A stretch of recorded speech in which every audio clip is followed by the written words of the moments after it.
Salut la famille, comment allez-vous? J'espère que vous allez très très bien sous la puissante protection de notre Seigneur et Sauveur Jésus-Christ. Je suis Saint-Just Claude et je suis là pour vous parler un peu de l'Arche de l'Alliance et merci d'être encore présent sur notre chaîne, sur votre chaîne, Activida qui est aussi l'espace de l'enseignement selon Actes des Apôtres, le chapitre 2 et le verset 4. Aujourd'hui je vais vous parler de l'Arche de l'Alliance. Je ne vais pas vous parler de sa construction, de tout ça, de son historicité, mais sinon, je vais vous parler de ce qu'il y avait à l'intérieur de l'Arche de l'Alliance. C'est une question qu'on pose assez souvent et puis il y a des personnes que ça a totalement échappé. Qu'est-ce qu'il y avait à l'intérieur de l'Arche de l'Alliance? Bien, prêtez attention, je vais vous parler avant tout de la rencontre de Moïse avec Dieu. Moïse était sur la montagne de Sinaï selon Exode chapitre 34, le verset 28. Il avait une rencontre avec le Dieu Tout-Puissant. Moïse fut là avec l'Éternel 40 jours et 40 nuits. Il ne mangea point de pain et il ne but point d'eau.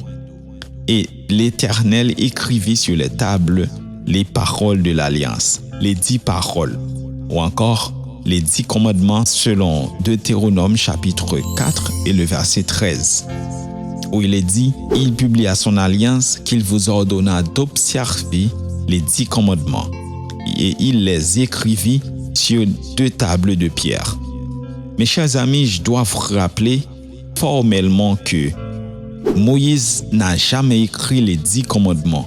Les 10 commandements ont été écrits par Dieu lui-même. Est-ce que vous me comprenez? Mais pour spécifier un petit peu, pour être plus précis, Moïse a écrit la loi civile ou encore les lois civiles. Selon Deutéronome chapitre 31, le verset 24 jusqu'au verset 26, il a placé ces lois civiles à côté de l'Arche de l'Alliance et non pas à l'intérieur de l'Arche de l'Alliance. Je veux que vous soyez clairs comme de l'eau. À l'intérieur de l'Arche de l'Alliance, il y avait 3 objets.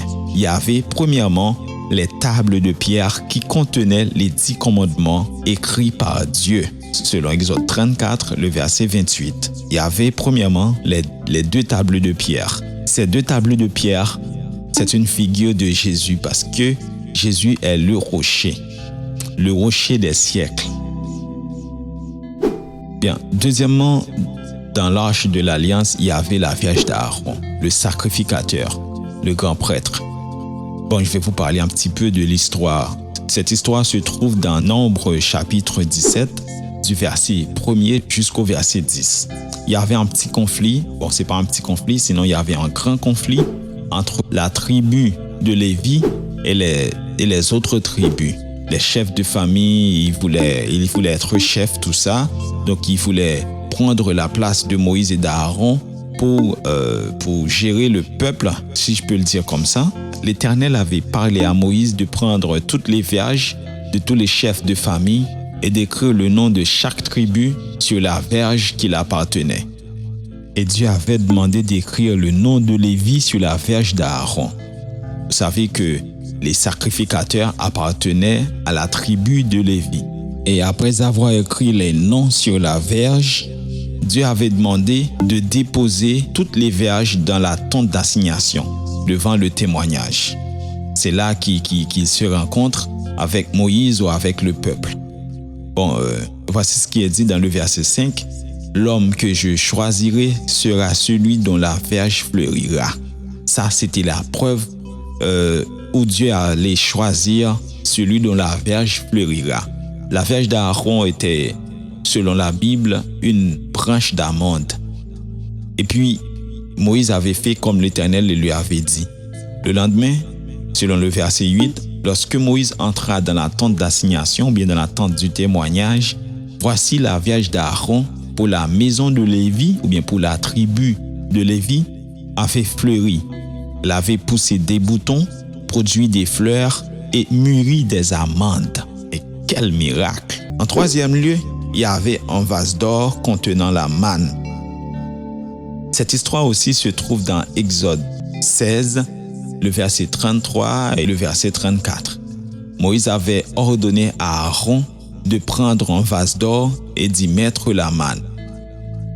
Cette manne est la parole de Dieu ou la parole d'Élohim, le vrai pain du ciel.